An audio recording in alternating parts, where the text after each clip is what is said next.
मैं अपने सपनों को पूरा नहीं कर पाई। मेरा बैकग्राउंड नहीं था, घर वाले नहीं चाहते थे कि मैं नौकरी करूं। घर और बाहर का काम कैसे मैनेज करती, इसलिए अपने सपनों को छोड़ दिया। जी हाँ, अगर आप भी यही सोचते हैं कि सपने सिर्फ उनके पूरे होते हैं जिनके पास उड़ने के लिए बड़े बड़े पंख होते हैं, तो एक बार साखे भारती से मिल लीजिए, समझ जाएंगे कि हम क्या कहना चाहते हैं। 3 बहनों में एक है साखे। पिता शराबी थे, माँ को जब तब मारने लगते। घर का माहौल देखकर साखे के नाना उसे अपने साथ ले आए और बार बार साखे को कहते कि पढ़ी नहीं तो अपनी माँ की तरह दिहाड़ी मजदूर बन जाओगी। साखे को नाना की बातों से डर लगता, इसलिए नाना के घर रहकर साखे ने 10वीं तक की पढ़ाई पूरी की और 10वीं में फर्स्ट डिवीजन से पास किया। लेकिन उसके बाद नाना ने उसकी शादी कर दी। आज साखे भारती आंध्र प्रदेश के अनंतपुर जिले के नागुला गुड्डम गांव में आधे अधूरे मकान में रहती है। वो भी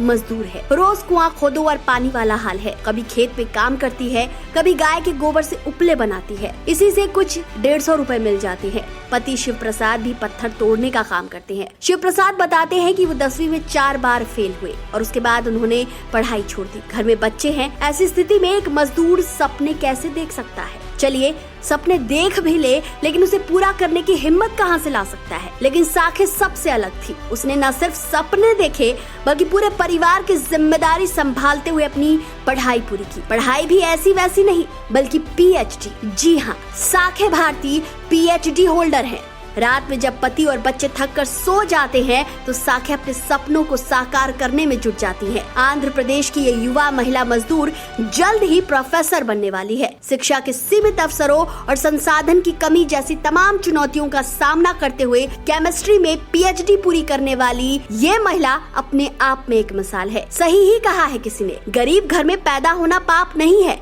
बल्कि गरीब बने रहना पाप है। साखे भारती के पास कौन सा बैकग्राउंड था? पिता ने बचपन में ही जल्दी शादी कर दी। जब साखे ने आगे पढ़ने की इच्छा जताई तो पूरा समाज सामने आ गया, ताने मारने लगा।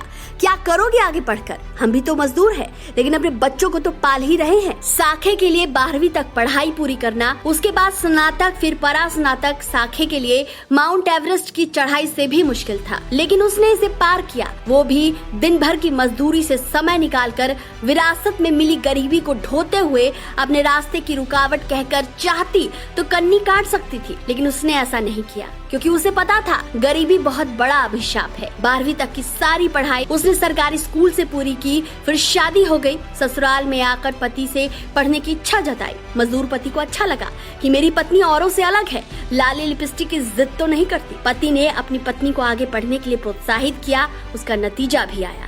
आज साखे भारती टीवी की सुर्खियों में है। आज उन्होंने वो सब हासिल किया जो वो हमेशा से चाहती थी। आपको बता दें कि अपनी मंजिल की तरफ बढ़ने के दौरान वो माँ भी बनी, लेकिन अपनी पढ़ाई के प्रति अपनी निष्ठा नहीं छोड़ी। भारती को पढ़ना था, लेकिन उसे अपनी सच्चाई भी पता थी, इसलिए उन्होंने घर भी संभाला, खेतों में मजदूरी भी की और कॉलेज भी गई। आंध्र प्रदेश के अनंतपुर के SSBN कॉलेज से उन्होंने अपना ग्रेजुएशन और पोस्ट ग्रेजुएशन पूरा किया। सुबह जल्दी उठकर घर का काम निपटाकर कई किलोमीटर पैदल चलकर साखे बस से कॉलेज जाती थी। घर लौटकर खेतों में काम करती।